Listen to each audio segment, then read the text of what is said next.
makes me feel like I'm flying apart.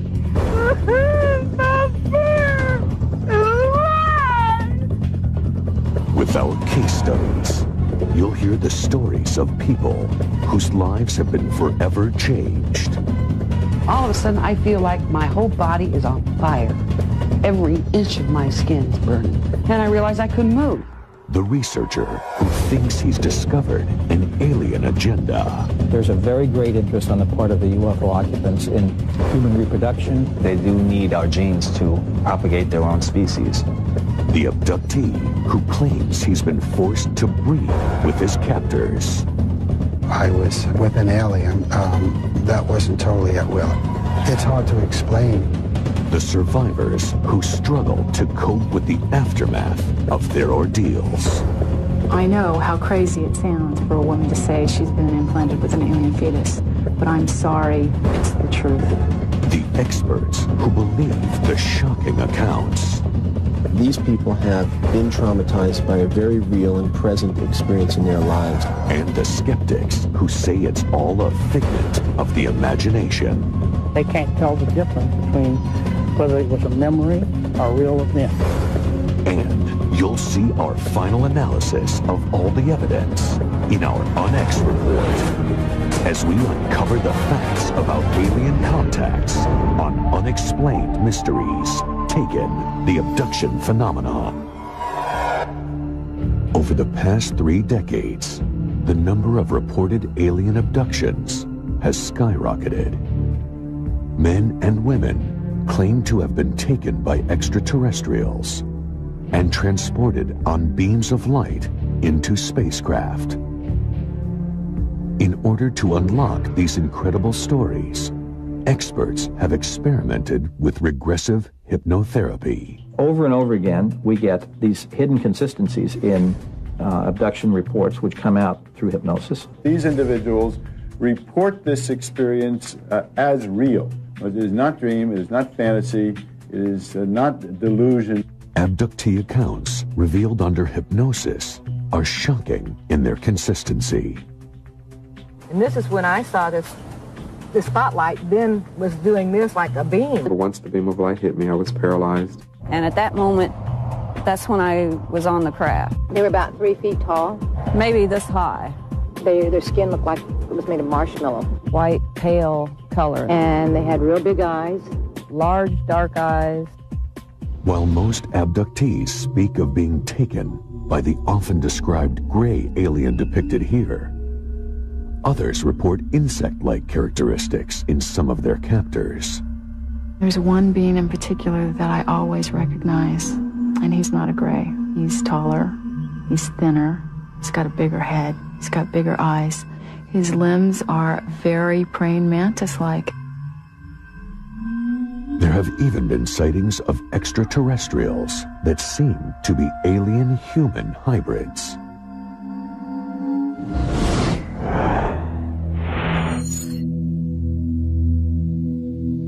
According to experts, one of the most telling signs of abduction is a gap of hours or days that cannot be accounted for. This missing time aspect is very, very common in abduction experiences, where the person cannot remember where he or she was. One possible reason for the lost time, alien testing. With uncanny similarity, nearly all report being subjected to insidious medical experiments. The person will describe being on a table, which is generally metallic. They are unable to move. They describe operations which take place. The next thing I remember, they have this thing in front of my eye. Like a metal instrument that was kind of like shaped like an L. And it went all the way back down to here, though, in my throat. Abductees point to the scars they retain from their encounters as proof of the experience. Connie Smith thought she had merely dreamed of a violent UFO encounter.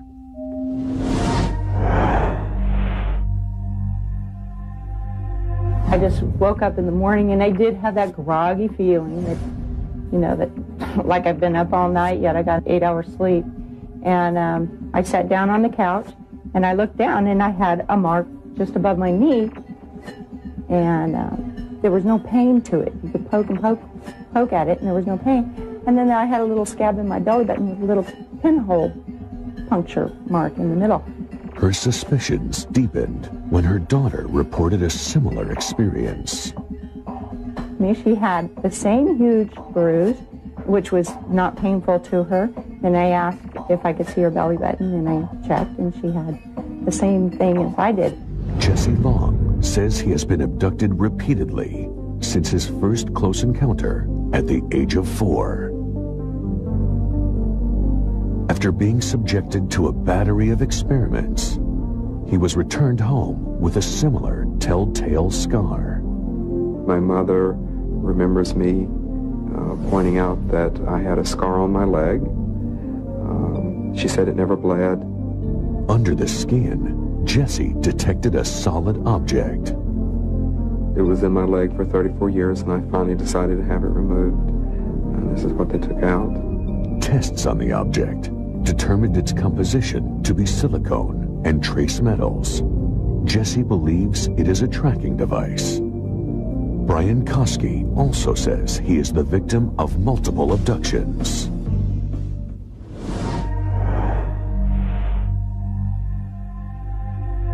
There was this big black triangle, just moving real slow across the sky, and I kind of followed over, watched it, and got to about here, kind of stopped, pivoted a little bit, made a hissing sound, and then kind of continued on to the north real slow, and just kept watching it. He says that he was permitted to move about the ship. Have these little silver panels that they tend to control the ship with their mind. This is the tail they seem to do their navigation from. Are these accounts merely fantasies, or are they evidence of a staggering development which will alter the course of mankind? Coming up on Unexplained Mysteries, do these twins share an experience so frightening that it proves they have been taken by aliens? The next thing I remembered was they turned me over, and then they were doing some type of anal exam. And can their story pass the lie detector test? There's absolutely, positively no doubt in my mind that they are being absolutely honest with me. And later, are UFOs snatching humans as part of a chilling plan that could alter our future? I felt as if somebody had taken my insides and just ripped me open inside, and I could feel something pulling out of me. Could alien crossbreeding be behind these close encounters? I had a very vivid experience of having a fetus put into my body and removed. Or are there other earthly explanations? It comes from fairy tales, old science fiction, film, a lot of sources. And we'll give you our final analysis with our Onyx report. Stay tuned for more on Unexplained Mysteries.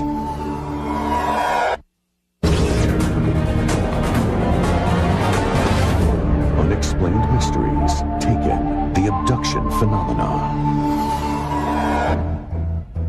One individual story about being taken may be hard to believe. But what about mass abductions? Groups of people all seized at once, recalling the same chilling event.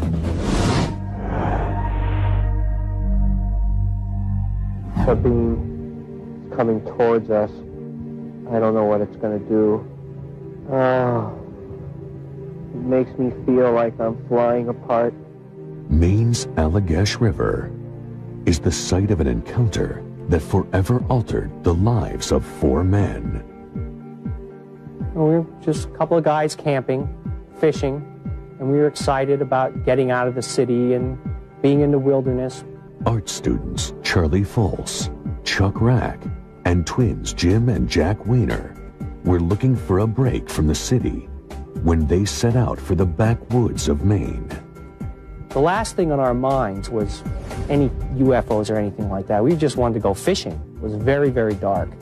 So we decided to build a fire so we could find our way back to our campsite. All four of us climbed in one canoe with our fishing equipment and headed out into the lake.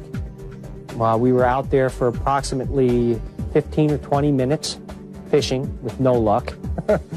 And suddenly Chuck Rack said, "Hey guys, that's a heck of a case of swamp gas." And we turned around, and probably 150, maybe 200 yards away at the most, coming out of the trees was this huge ball of glowing, pulsating light.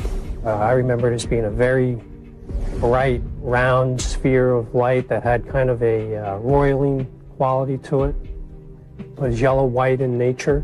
The next thing I remembered was seeing the beam coming right towards the back of the canoe. And at that point, we started paddling very quickly towards the shore. And it kept just following us, coming closer and closer and closer. I was in a panic, to be honest with you. A second later, it was right on, almost on top of us, with this beam coming across the water right towards our canoe. And I remember thinking, well, we're not going to outrun this thing. There's no way we're going to outrun this thing. And then the next thing I remembered was standing on the beach. Back at their campsite, the roaring fire had burnt down to embers. Elapsed time we thought was 15 or 20 minutes, tops. And we couldn't understand why the fire had burnt down so soon. None of the men could account for the missing time, nor were they ready to discuss what had just occurred. The four of us were just left there standing on the beach in total silence. We didn't really even talk to each other. I guess we were in shock. Little mention was made of the incident for 12 years, until strange dreams began to torment the Wieners. And then I would wake up, and I would be drenched in sweat, and my heart would be beating really fast. And having nightmares about being in some room or some area with these strange creatures around us. I said, I can't believe you're telling me this, because I've been having the same dream. A psychiatrist evaluated the twins and referred them to UFO researcher Dr. Ray Fowler. Only after agreeing to hypnosis did the brothers begin to recall their shared experience. Here are actual recordings of the session in which all four men from the expedition relived their experience. A beam is coming towards us. I don't know what it's going to do. It makes me feel like I'm flying apart. Each of their individual accounts depicted the same harrowing details. Had no idea where I was. Then I realized that the three guys were sitting to my left on this bench, naked. All I knew is I was in a strange place, laying naked, paralyzed, with this thing coming towards me. I remember these creatures examining my brother with a type of wand. The next thing I remembered was they turned me over, and then they were doing some type of anal exam. I remembered pressure, heat of my physical body being ripped to shreds, like on a molecular level. I mean, it's the only way I can verbalize it, but it is an extremely unpleasant feeling. It feels like death. I think that the Wieners opened Pandora's box because now they have questions about reality that they never had before. They have questions for which there are no answers. To eliminate the possibility of a hoax, Ray Fowler arranged for a polygraph test to be administered. After administering the examinations, there is absolutely, positively no doubt in my mind that they are being absolutely honest with me when they tell me that they were confronted by a phenomena in the Allagash region. One person might fool a polygraph examiner. You have four all passing the tests, and the polygraph examiner being convinced that all four are telling the truth is very important. I feel very strongly that what they describe is a real experience. But to these men, the trip up the Allagash was only the start of an ongoing journey. It's not over. This is an ongoing thing. We're tagged. Well, what can I do? Go hide? they're going to find you. Next up, if extraterrestrials are abducting humans, what is their alien agenda?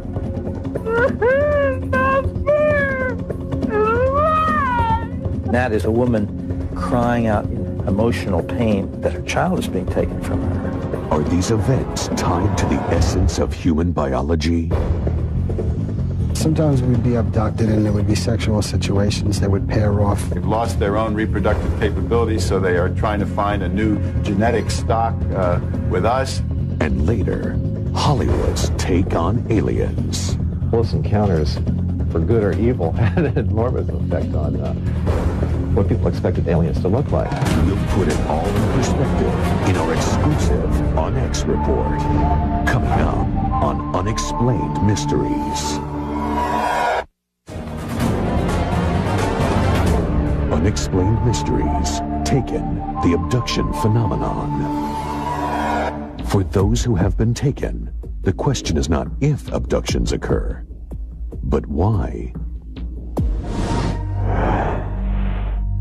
Indianapolis, Indiana. Debbie Jordan and her mother, Janet White, noticed a glowing beam of light radiating from their backyard.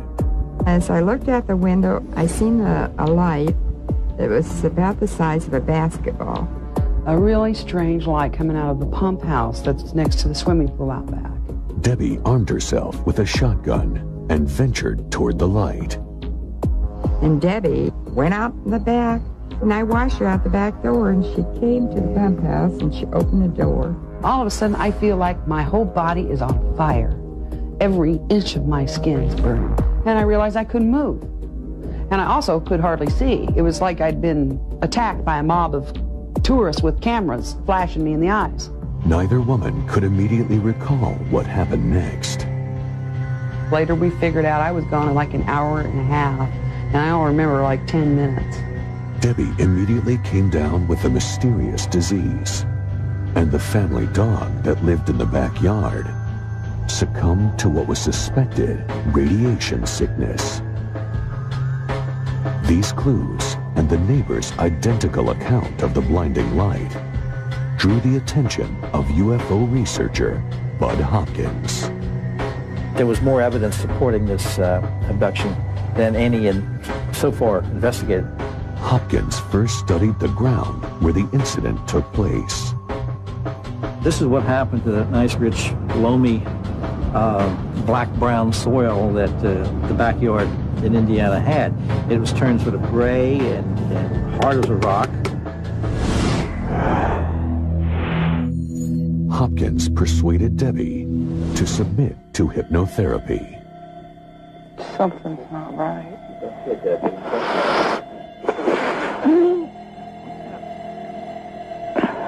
Like I was being squashed. Squashed? Your whole body? My stomach. Under hypnosis, an alarming discovery. Debbie Jordan had been pregnant at the time of the incident, but lost the baby. I felt as if somebody had taken my insides and just ripped me open inside, and I could feel something pulling out of me, and this little tiny thing that looked like a mouse with no skin on it. This is the first case that let us understand the alien's purpose. Hopkins' theory that alien abduction phenomenon is related to a need to genetically manipulate the human species.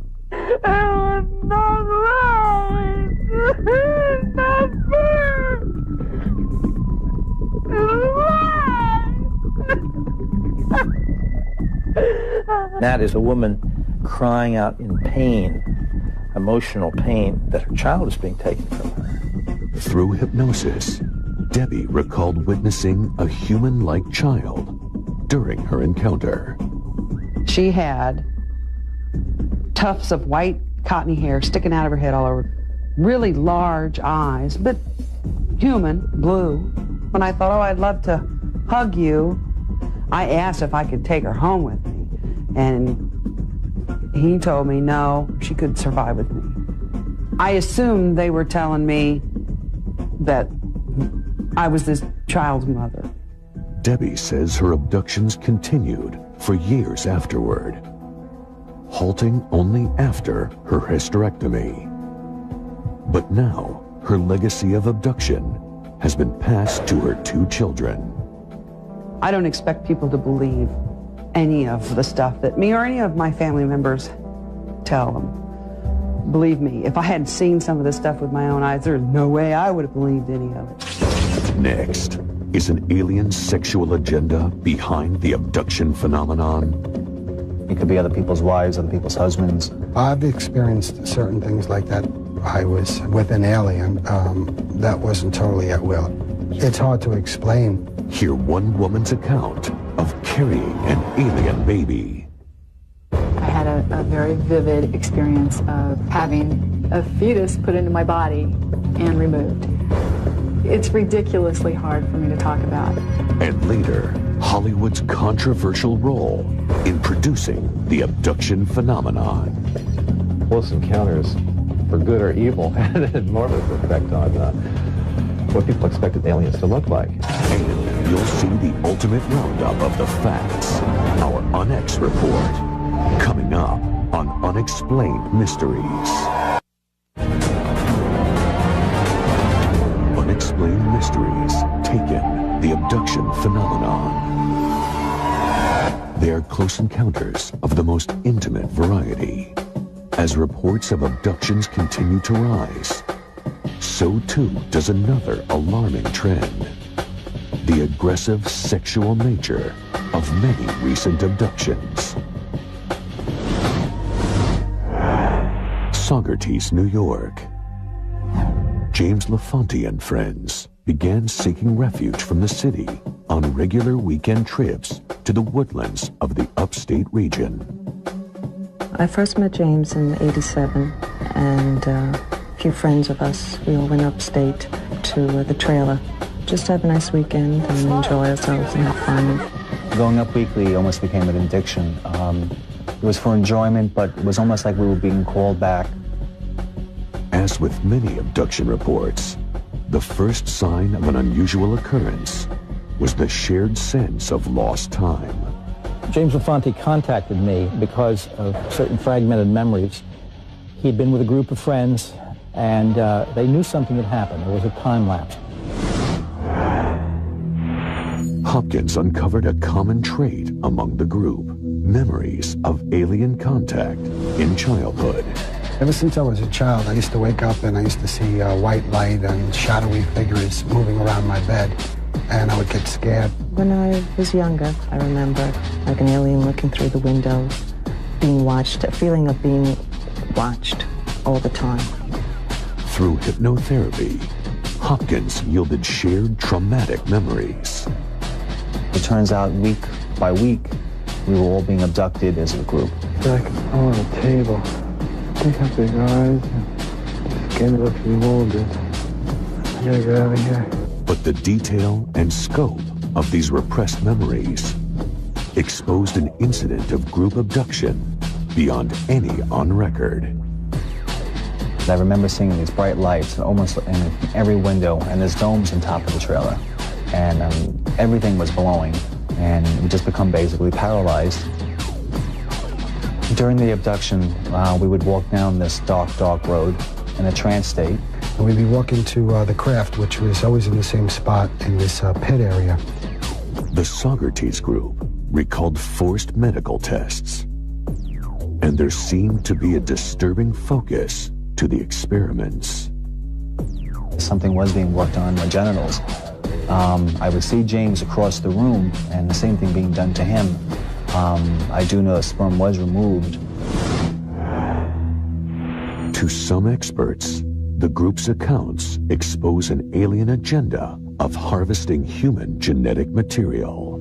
There's a very great interest on the part of the UFO occupants in human reproduction, sperm, ova, the DNA, but it has also included an interest in human sexuality itself. Sometimes we would be abducted and there would be sexual situations that would pair off. It could be other people's wives, other people's husbands, different friends that we were with. According to LaFonte, the experimental pairings could also include alien participants. I've experienced certain things like that. I was with an alien that wasn't totally at will. It's hard to explain. To further cope with their trauma, members of the group sought counseling with a clinical psychologist. Generally, when I work with people using their imagination, there's a personalized stamp that people put into their imagery because it's being generated from a part of themselves. These abductees and their reports do not have this kind of personalized stamp, and I think it makes it even more credible. I lost plenty of jobs, I lost friends, I lost family, I lost a number of things, and it got to the point where I would, I was contemplating suicide in a sense because there was no escape. Is the disturbing account of the Socrates group a hint as to why aliens are seeking out humankind? If so, many believe that Kim Carlsberg represents the next piece of the puzzle. Kim Carlsberg was a successful professional photographer when an encounter experience changed the direction of her life. I came home, went to bed, I woke up, and I was not in my bed any longer. I was standing in what I thought was an elevator. I was paralyzed. Like so many prior abductee accounts, Kim recalls medical experiments happening around her. And there were these little short off-white beings, naked guys with big black eyes doing things to these people on these tables. And I didn't know if I was going to live through the night. I really thought that these people might be dead, and I thought that I was going to be next. So I started screaming, and a taller alien that looked just like these guys walked up behind me and slapped me on the back of the neck, and I started to pass out. Next thing I knew, I woke up. I was in a smaller room by myself on a table, and I'm completely disoriented. I don't know where I am. I don't know what's happened to me. In a series of semi-lucid flashes, Kim recalls the alien testing. I had an experience where they put a metal rod to my tailbone and they take skin samples. I had something shoved up my nose. I felt this drug feeling come over my body, and I knew that I was going to be unconscious within a matter of seconds, and there wasn't anything that I could do about it. And I woke up back in my bed, and at that point, I thought that I had completely lost my mind. I knew I wasn't hallucinating, but it was the only logical explanation. And that encounter was not an isolated episode. She has had numerous subsequent abductions. One memory is particularly harrowing. I had a very vivid experience of having a fetus put into my body and removed. It's ridiculously hard for me to talk about. Is Kim's experience corroborating evidence to others' accounts of baby harvesting? If so, why would an advanced race need human babies? One theory holds that alien evolution may have stalled, requiring human DNA for future development. Some people hypothesize that their planet or where they come from is arid and barren, and they've lost their own reproductive capabilities, so they are trying to find a new genetic stock with us. They do need our genes to propagate their own species. It's a recurring theme that we hear from a lot of abductees. They're studying us, they're studying our sexuality, our emotions, and they're using us for some design goal as the center of this experiment. Kim's story has been met with fierce skepticism. I know how crazy it sounds for a woman to say she's been implanted with an alien fetus. I'm an intelligent woman, I'm highly educated, I know how the world perceives it, but I'm sorry, it's the truth. To Kim and all abductees, the need for more research into the abduction phenomenon is urgent. Such study could either prove the reality of their claims or provide alternate answers for these troubling encounters. An extraordinary phenomenon such as this demands an extraordinary investigation. It is irresponsible to dismiss it. Next on Unexplained Mysteries, are these alien encounters influenced by popular culture more people know about what aliens are expected to look like, the more they're likely to describe an alien as looking like that preconceived idea. Or is Hollywood merely mirroring actual incidents? I think what was unique about Close Encounters is it was science fiction, and yet in a sense it wasn't. They can't tell the difference between whether it was a memory or a real event, or whether it was imagination. And this is the problem. And finally, we'll analyze the evidence in our Unex report on Unexplained Mysteries.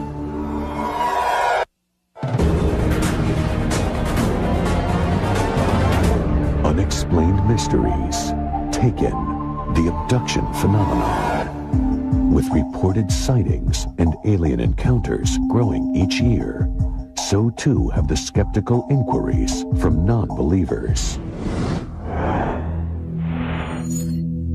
Notable among this group are a number of prominent psychologists who claim that the real root of the UFO phenomenon lies deep in the unconscious mind. It's what we call waking dreams. When people start to fall asleep, on many occasions, they have a peculiar mixture of reality and fantasy or dreams. And in this particular state of consciousness, which is an altered state, they see little aliens and they see spaceships and lights in the sky and so on. But others defend the technique for abductees in this fragile state. They appear to have been overwhelmed by an episode outside their own control and making, which leaves them in a post-traumatic state. It is this very condition that makes them vulnerable to suggestion. They can't tell the difference between whether it was a memory or a real event, or whether it was imagination. And this is the problem. That's very interesting. Either there's something very special about this fantasy that causes what otherwise does not occur, or it's not a fantasy. Others point out that abductions were scarcely reported before the science fiction boom of the mid-1950s carried visions of aliens into popular culture. This is a composite of what they look like. Larger eyes, smaller nose, no lips, no protruding part of the ear, no hair, and a gray tone to the skin. A New Hampshire couple, Betty and Barney Hill, made news by becoming the first to claim that they had been abducted by aliens. UFO experts point to the Hill abduction as a watershed event in alien evolution. But to author James Oberg, the case is notable for more earthly reasons.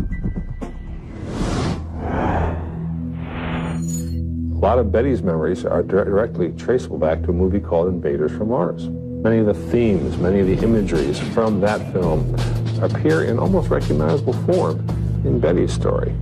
In the account, there was kidnapping, being taken on board a flying saucer. There were needles being inserted into people's brains or other parts of their bodies.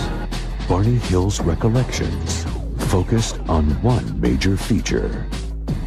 The unique feature here is these wraparound eyes, the eyeballs that move off to the forehead, off to the side of the head. It was very original, and yet less than 2 weeks after this face first appeared on television, Barney Hill, under hypnosis, suddenly remembered that his aliens had eyes like that, had eyes that wrapped around.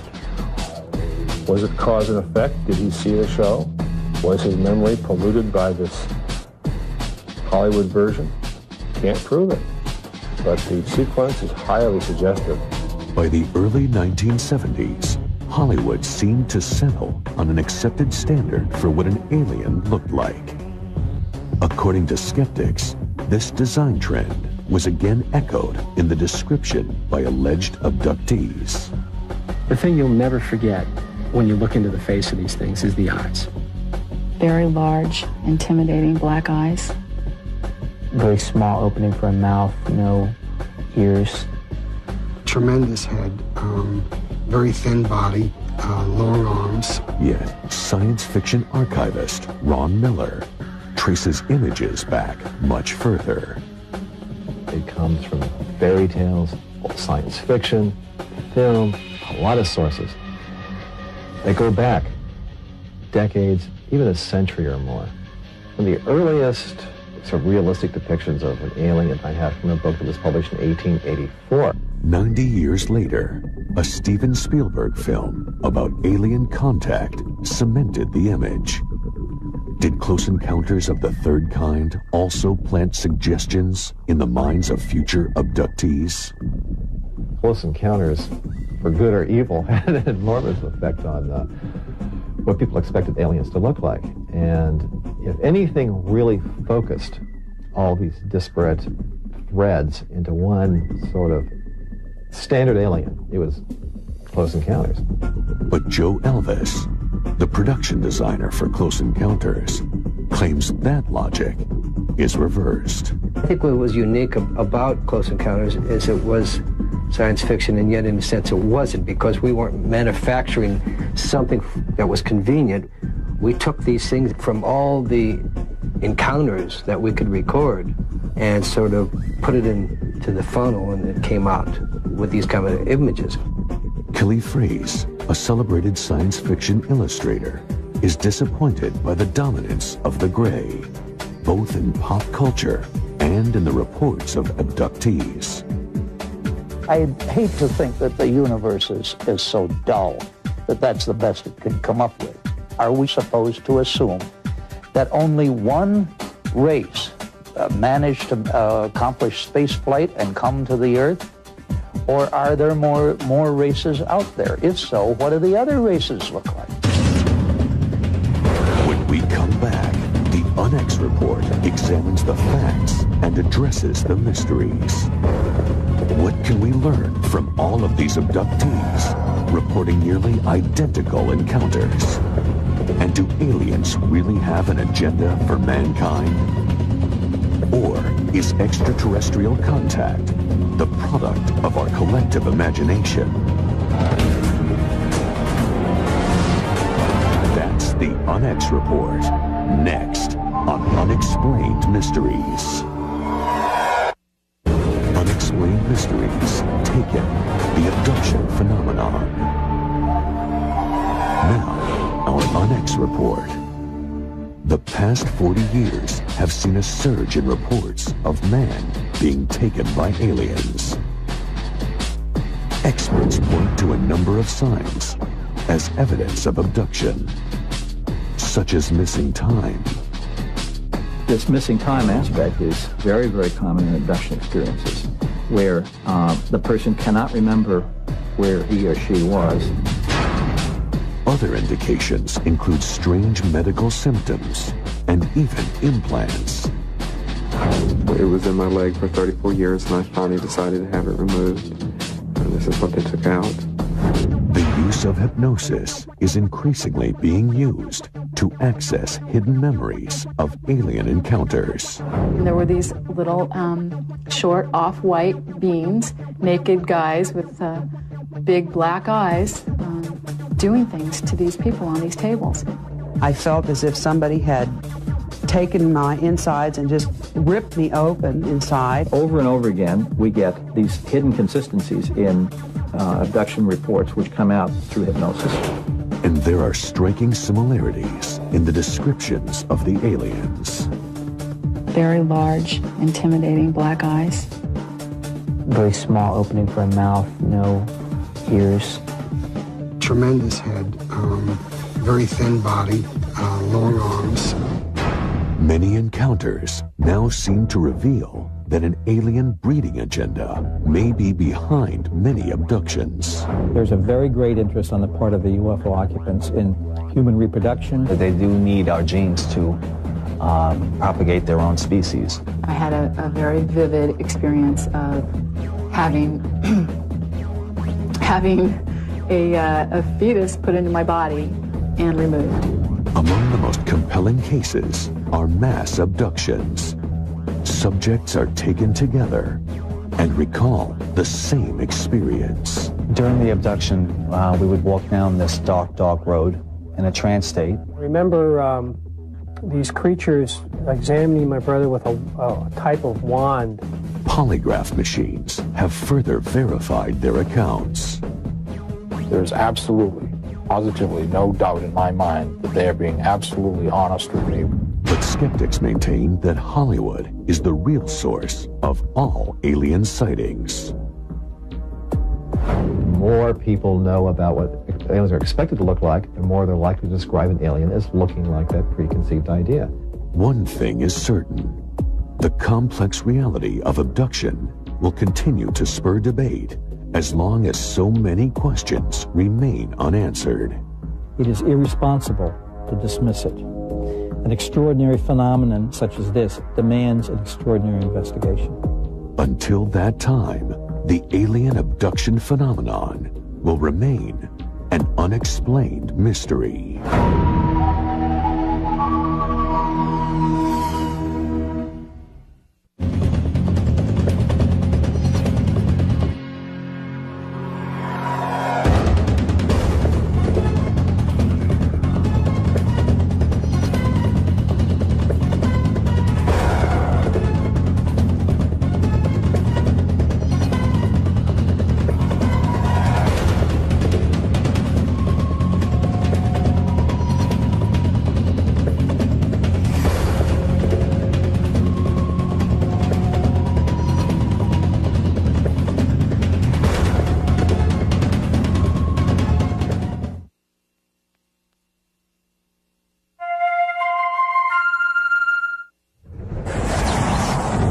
The heat and energy comes from the molten core deep inside the lonely planet.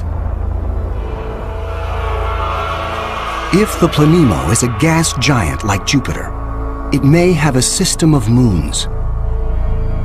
The gravitational pull between the Planemo and its moons creates friction, causing the interior of the moons to stay warm. These moons could also have life on them, in the same way that Jupiter's moon Io has volcanoes and has a lot of heat energy being generated by interactions with Jupiter and the other moons. If anything lives here, it will be single cells, like common bacteria found on Earth. Not complex life forms. Without a sun to provide photosynthesis, these tiny organisms derive their energy from the chemistry in the soil of the Planemo, or its moon. On Earth, there are similar conditions. Colonies of bacteria are found deep within mine shafts in South Africa. They have no access to oxygen nor light, and survive entirely on the chemicals they make from the surrounding dirt. Their metabolisms are extremely slow, and they reproduce only once every 1,000 years. If life dwells on a sunless Planemo, it could be organisms like them, marooned when their planet was young.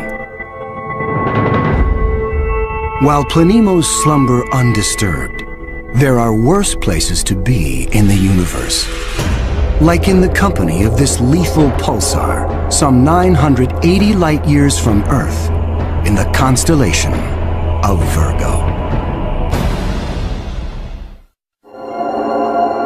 From afar, a pulsar looks like a blinking light, but up close, pulsars machine gun their surroundings with deadly radiation. They are no place for planets. Yet something interferes with the precision of this pulsar. One explanation is that the anomaly is caused by a planet. But many astronomers are skeptical that planets orbiting a pulsar can exist. The reason that's a problem is because pulsars are formed in these incredible explosions. When a red giant star explodes, a titanic fireball known as a supernova unleashes as much energy in 1 minute as our sun generates in its lifetime. When a star goes supernova, the shockwave is so immense it's hard to imagine any planet surviving that. When the cosmic dust clears, all that remains is the crushed core of the red giant. pulsing in the heart of an expanding debris field.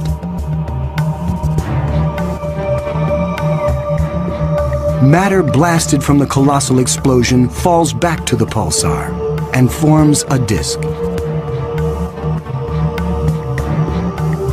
Within this chaos, a new world arises, born of fire and destruction, a planetary zombie raised from the carcass of the former red giant star. It's amazing that planets could form in that environment. A planet orbiting a pulsar will give you the feeling of being in a disco bar with a very strong strobe light, which is the pulsar. Radiation from this stellar beast breaks down the organic molecules needed for life. The pulsar has these very strong magnetic fields that are being spun around as the star is rotating quickly, and it's picking up any material, electrons, protons, and speeding them up and slinging them out at high speed. So it's like a solar wind with a vengeance. I can't imagine that there would be much of an opportunity for even simple life, microbial life, to emerge and to flourish on a planet around a pulsar.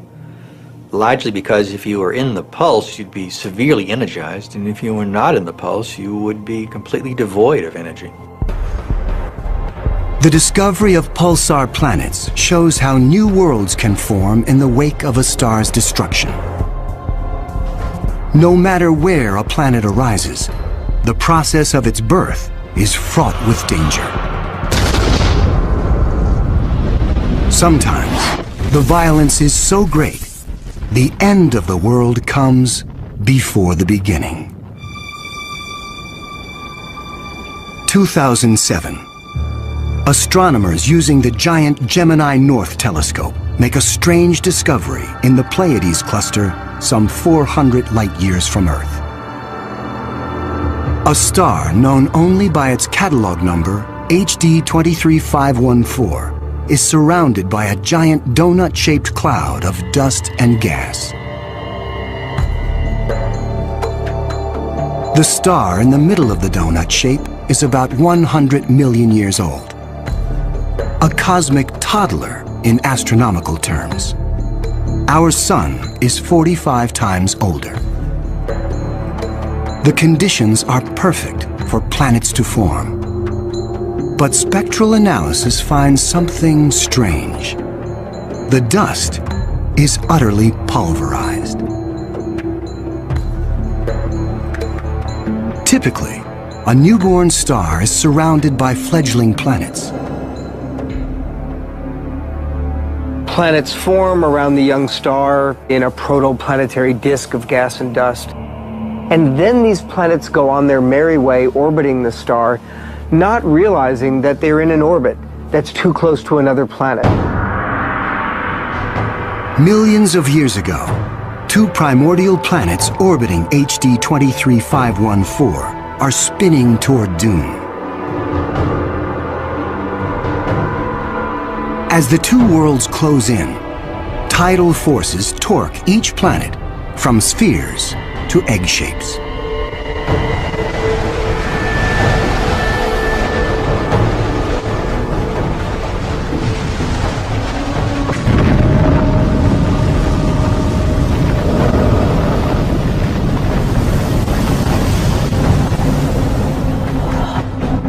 Nothing remains.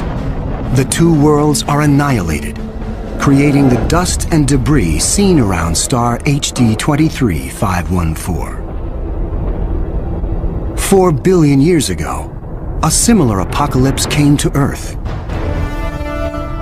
A Mars-sized planet forms in roughly the same orbit as the newborn Earth.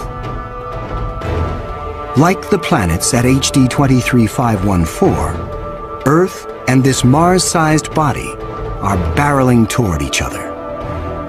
If you happen to be unlucky enough to be standing on a growing planet when it was in the process of still becoming the Earth, you might wake up one morning and notice that the sky was getting darker and darker as a Mars-sized body was coming at you within a period of less than an hour.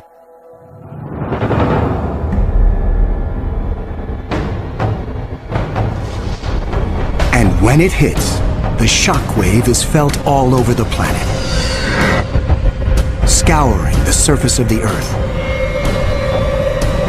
The collision obliterates one side of the planet. Molten rock sprays out into space.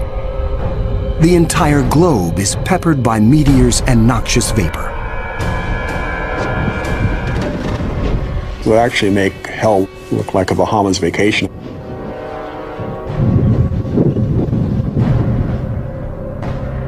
The debris field from the collision coalesces and forms our moon.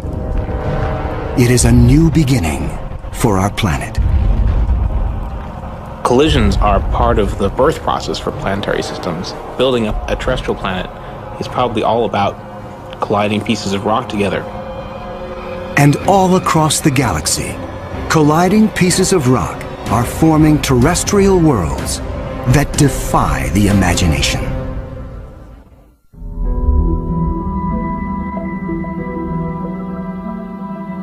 There is a new planet out there, a planet we were not aware of existing before. It is not just one planet. It is a new type of planet. Earth on steroids. I like to call them super-Earths. They're just like the Earth, except bigger, up to about 10 times the mass of the Earth. One family that the super-Earths resemble, just like our own Earth. Continents, oceans. Some of them may be very dry, like Mars.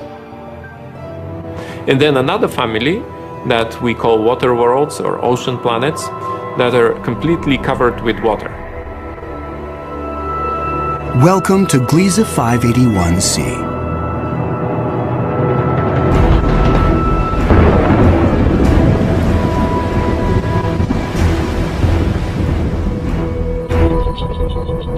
This planet was found by Michel Mayor, and it orbits with 2 other planets around a very small star.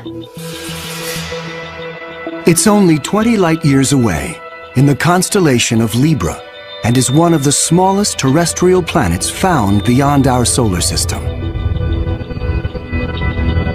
That doesn't mean Gliese 581c is small.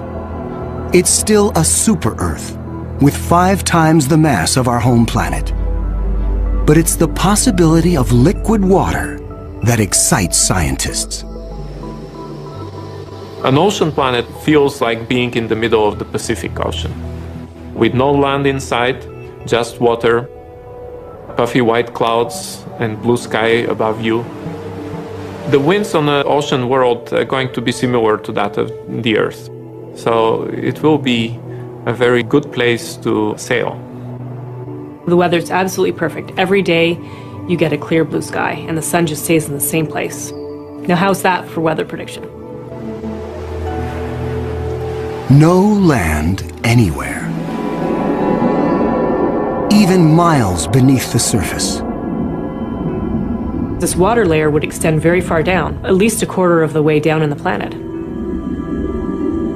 But as we dive deeper into the sea, the pressure builds. At 35,000 feet below the surface, we pass the point where the deepest oceans on Earth bottom out. We pass the 100,000-foot mark.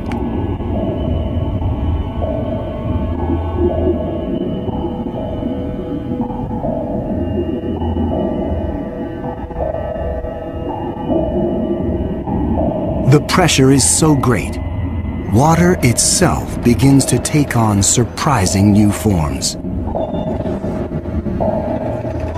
At a depth of 10 times the greatest ocean depth on Earth, we reach the bottom. When you have a large amount of water, then at the bottom of an ocean, you will form very high pressure in excess of 1 million atmospheres. And that pressure will compress the liquid water, that is the ocean, into a state which we call Ice 7.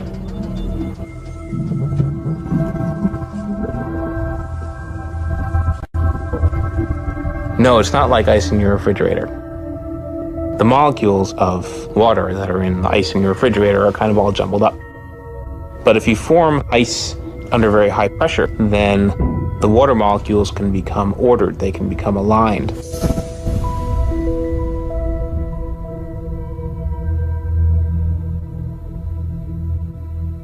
I can show you a crystal that is a very good analog to ice 7. This is halite, also known commonly as rock salt. Ice 7 may exist within our own solar system. Europa, a moon of Jupiter, could possibly have a mantle of liquid water surrounded by a thick, icy crust. The pressure from the crust is so great that Ice 7 might exist deep within these uncharted seas. If we scale up and thaw out Europa, it could be a water world similar to Gliese 581c. One could imagine that life could emerge on a water world. After all, water is essential to life on Earth. Everywhere on Earth where there is water, there is life. You cannot find a sterile drop of water on Earth unless you put it in the microwave yourself. On this water world, there could be bacteria or any kind of life in the ocean itself. But not all of the super-Earths are water worlds teeming with life. When we talk about super-Earths, we talked about two major families of mostly rocky with some water and mostly water with an endless ocean. But one has to add to those a third family of probably very rare super-Earths and Earth-like planets, which are called carbon planets. A carbon planet is unlike anything we've ever seen anywhere. A place with an alien chemistry, but loaded with very earthly treasures. Throughout our galaxy, there are planets barren and poor and inhospitable. But science is on the trail of a new type of planet, an entire world of treasure. In our own solar system, in our sun and in all the stars nearby, there's always more oxygen than carbon. But if we think of a place in the universe where there's more carbon than oxygen, then planet formation is very different. Spectral analysis shows carbon to be far more plentiful, 26,000 light-years away near the center of our galaxy. Planets that form here may contain a rich abundance of carbon. The morning sky on a carbon world would be anything but crystal clear and blue. I'm picturing a yellow haze with black clouds of soot. And as you descended farther down in the atmosphere, I could imagine lakes that were made out of compounds like methane or gasoline. I'm picturing these bubbling, foul-smelling pits of black ooze, like an oil well. With little or no water in the atmosphere, the air is made of carbon compounds. Methane, butane, pentane, benzene, all these different kinds of carbon compounds that separate out when you refine gasoline. One day it might be raining benzene. The next day it might be raining butane. Alien as carbon planets might seem, the air quality could be familiar to some. The air in a very benzene-rich planet will resemble that of LA. A lot of small particles that unfortunately we are quite used to from the exhaust of cars. Despite the pollution, carbon planets could come with a sparkling upside. You might see diamond because the planet may have substantial quantities of pure carbon that it's formed out of. And pure carbon, when you compress it, tends to form into diamond. The secrets of exotic planets like these are waiting to be discovered all across the galaxy. But astronomers won't be satisfied until they find the Holy Grail. A planet like our own, one that sustains life, the next Earth. People always ask me, do I think we're going to find another planet like Earth? And I answer, absolutely. Every star probably has planets roughly the same size as our Earth. We think that essentially every star has several Earth mass or super Earth mass planets. So if you have, say, 200 billion stars in the galaxy, that may mean there are 400 billion Earths in the galaxy or more. 400 billion Earths. The Kepler Space Observatory is the first instrument capable of finding one of these planets. Kepler is looking at the constellation Cygnus in the night sky at 100,000 stars, taking picture after picture after picture, minute after minute. And the goal of Kepler is simple: to look for stars among the 100,000 that dim. When a star dims slightly, it means a planet passes in front, blocking some of the light. How long the star dims and how much light gets blocked will tell scientists about the size of the planet and the distance from its sun. A good analogy for this is looking for the dip in the light that you would see from a searchlight if a small moth flew across the searchlight. And so it's a really tiny dip in the light as the planet transits. It is a very powerful technique because it allows you to discover planets that are even smaller than the size of the Earth around stars similar to the Sun.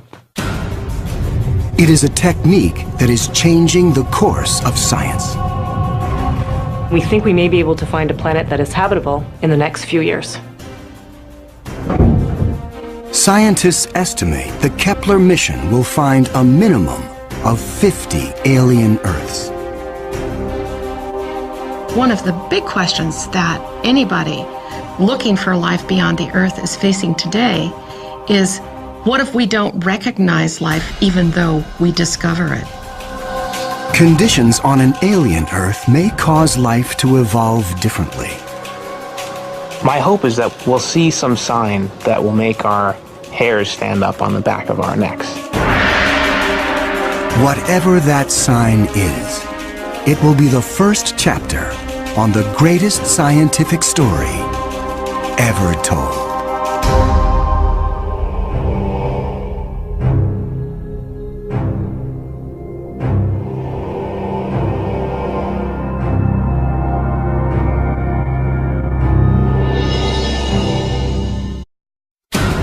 They're out there, lurking in the vastness of space. Planets so weird, even science fiction could not foresee them. For the first time ever, scientists are discovering alien worlds beyond our solar system. Places where ice is hot and rain is made of iron. They are uncharted, unearthly, unpredictable. And somewhere, hidden among these strange new worlds, scientists seek the greatest discoveries of all. Planets like ours, alien Earths. 35 seconds. Let's go. Storage tank press closed. March 6, 2009. 22 seconds. Later, GN2 pressure go. This Delta II rocket is going through its final pre-flight check. 71.3. Drop 1. Engine start, 1, 0, and liftoff. It is the start of an extraordinarily ambitious mission.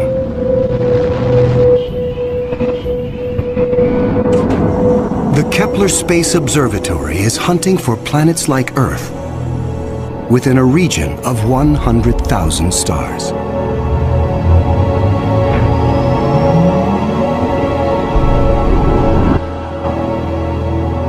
It is the culmination of a journey that began more than a decade ago with one of the most profound scientific discoveries ever made.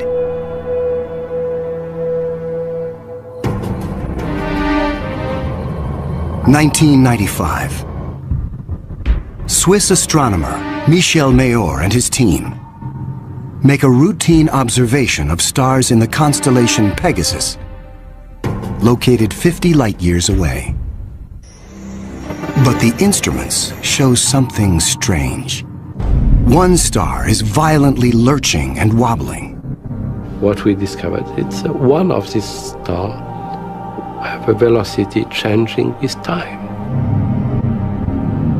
What is powerful enough to disturb a star the size of our sun?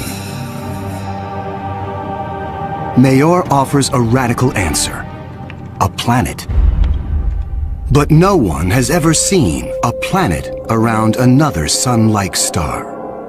Problem in detecting planets around other stars is that as a planet orbits a nearby star, that planet gets lost because of its feeble light in the glare of the very bright star. In spite of the odds, Mayor relies on his data and is convinced the wobbles are caused by the gravitational pull of an orbiting planet. When I read this claim from Michel Mayor, I was very skeptical. There had been many false claims of the first planet ever discovered around another star, and I thought to myself, oh boy, here we go again.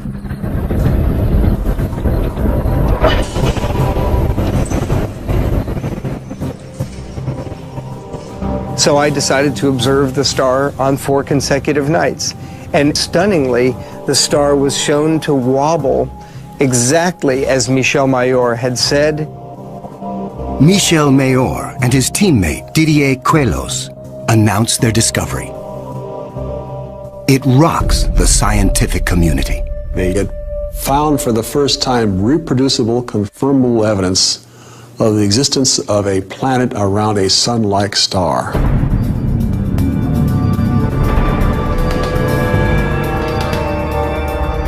Officially called 51 Pegasi b, the planet is nicknamed Bellerophon in honor of the Greek hero who tamed the winged horse Pegasus. It is a planet that breaks all the rules. Bellerophon roasts in the blazing starlight at temperatures of roughly 1800 degrees Fahrenheit.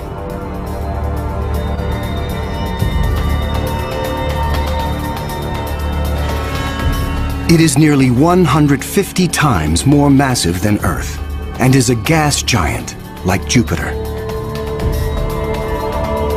A gas giant is a planet made mostly of hydrogen and helium.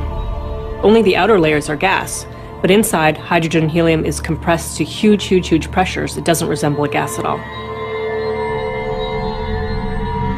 Unlike anything found in our solar system, this is an entirely new class of planet, what scientists call a hot Jupiter. If you go to Hawaii and see the lava flow there, that's how hot a hot Jupiter is. It's very hot.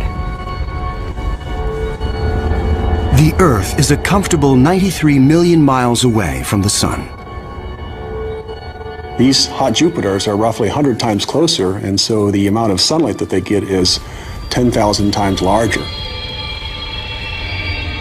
If this represents a star, and this a hot Jupiter is 3 to 4 stellar diameters away from the star. So that would be 1, 2, 3. This is how close a hot Jupiter would be to its star. Hot Jupiters are tidally locked. They present the same face to the star at all times, just like the moon does to Earth. It's going to be permanent daylight on one side and permanent nighttime on the back. If I were stuck on a hot Jupiter, I'd want to be on the back side and hope that some of the heat from the front side facing the star would make its way around the back.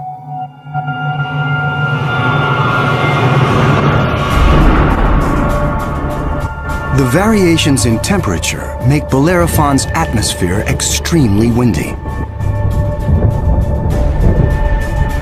The wind howls at thousands of miles per hour, far beyond anything we could ever withstand. The heat blast guarantees water vapor cannot exist.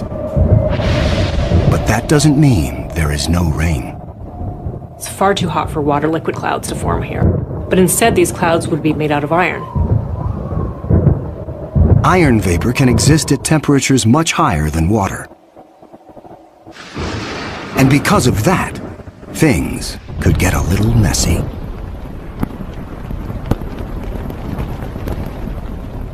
You better have an umbrella that's pretty sturdy, because the iron is going to start coating your umbrella very rapidly and making it extremely heavy and just crush that umbrella.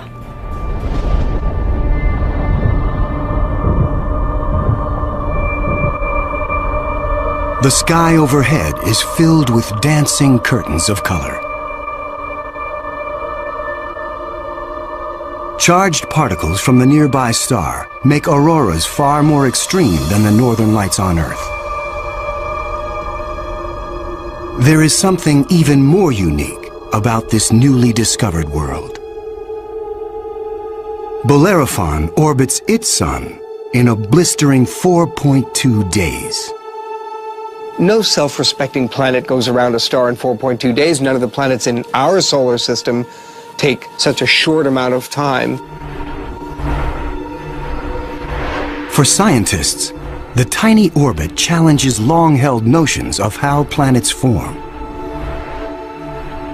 The fact that the planet was orbiting every 4 days was a total puzzle until one night in the middle of the night I woke up and said, well, this must be proof that planets migrate inwards. They don't stay put where they are. The key to the puzzle is found in how planets are made. Planets are a byproduct of star formation. When stars form, they have a disk of dust and debris around them, and out of that debris, planets form. Much of what we know comes from Hubble's Space Telescope, as it aims at regions like the Eagle Nebula. This interstellar cloud is studded with collapsing disks of dust and gas.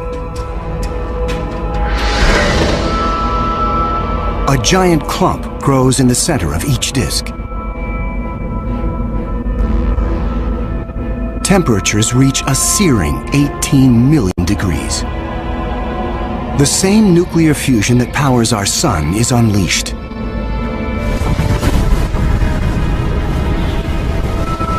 The star is born. Radiation from the star generates a stellar wind that sweeps away leftover dust and debris. Some of the dust survives and remains in orbit around the newborn star. Over millions of years, the dust sticks together, forming knots that grow into asteroids, and the asteroids grow into planets.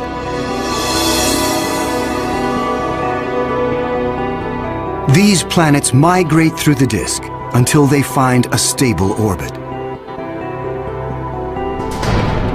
This is why Bellerophon is so close to its parent star. But one newly discovered world has found its stable orbit in a place no planet should ever go. 2001. Hubble Space Telescope is directed to an obscure star some 150 light-years away from Earth, in the constellation of Pegasus. This is the same region where Bellerophon was found 6 years earlier.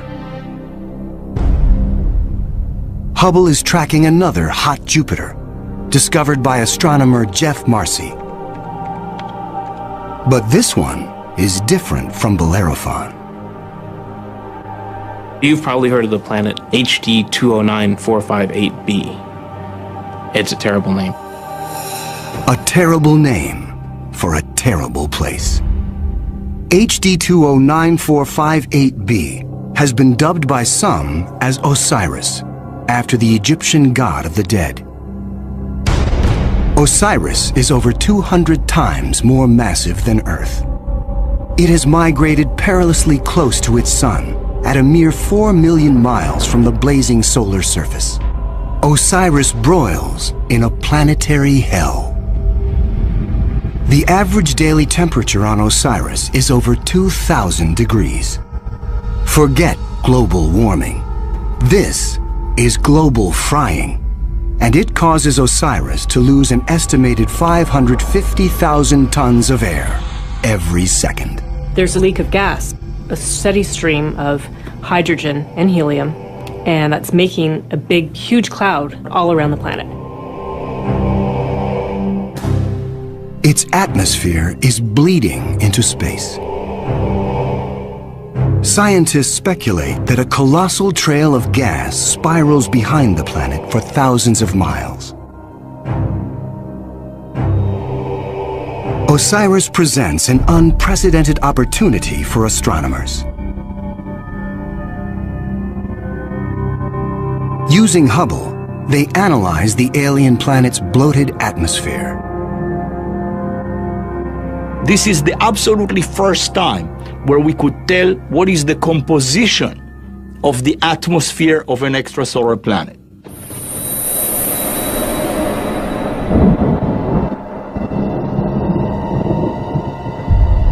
Surprisingly, Hubble detects many of the basic chemicals needed for life. Sodium, carbon, hydrogen, and oxygen. But Osiris is far too hot for life as we know it. There may be other forms of life, however, that thrive on higher temperatures. But there's no solid surface as we know it on a hot Jupiter. So this life would have to be just tiny little microbes floating around on aerosols. And on our own Earth, we have life that floats around in our atmosphere. But that life didn't start there. So life almost certainly would not exist on hot Jupiters. Astronomers have discovered many hot Jupiters since Bellerophon was found in 1995. But conditions on these worlds rule them out as places where the drama of life can unfold.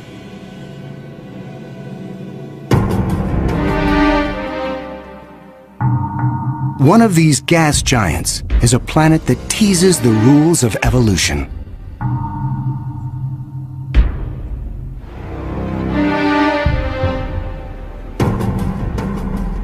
Astronomer Jeff Marcy discovers something shocking about a planet orbiting a star called 16 Cygnus b, located some 70 light-years away in the constellation of Cygnus, the Swan.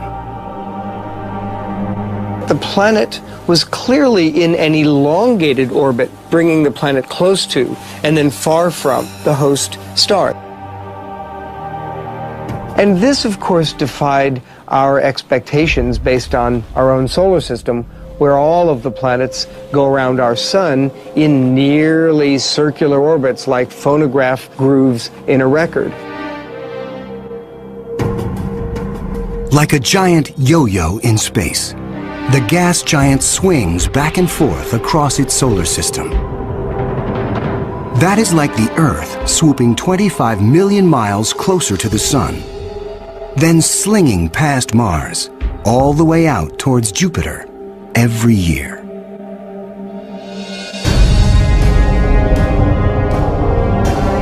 And like all of the gas giants in our solar system, this yo-yo planet might have an entourage of moons.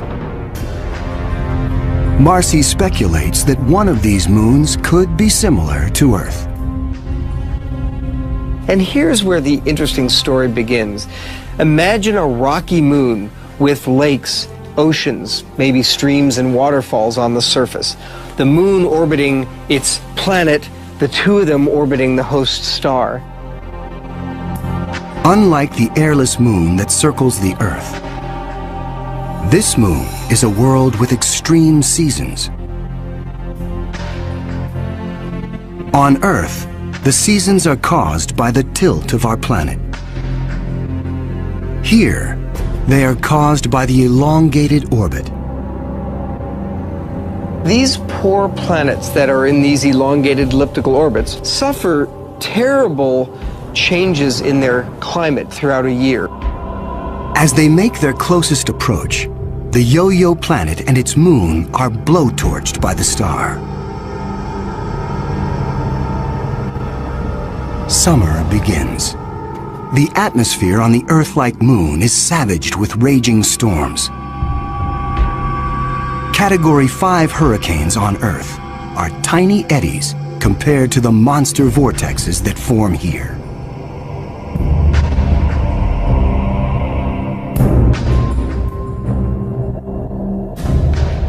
The clouds thicken as the water evaporates. Temperatures rise dramatically. Any water or gases would heat up, and indeed the oceans would boil into steam, so you'd end up with a big steam bath. During the peak of the summer, the entire moon is smothered in 800-degree temperatures.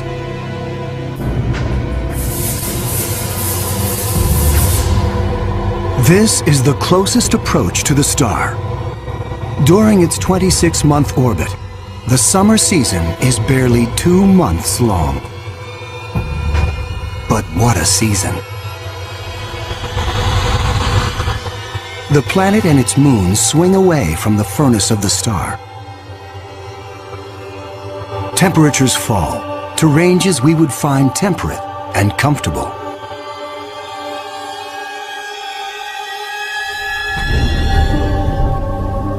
With the coming of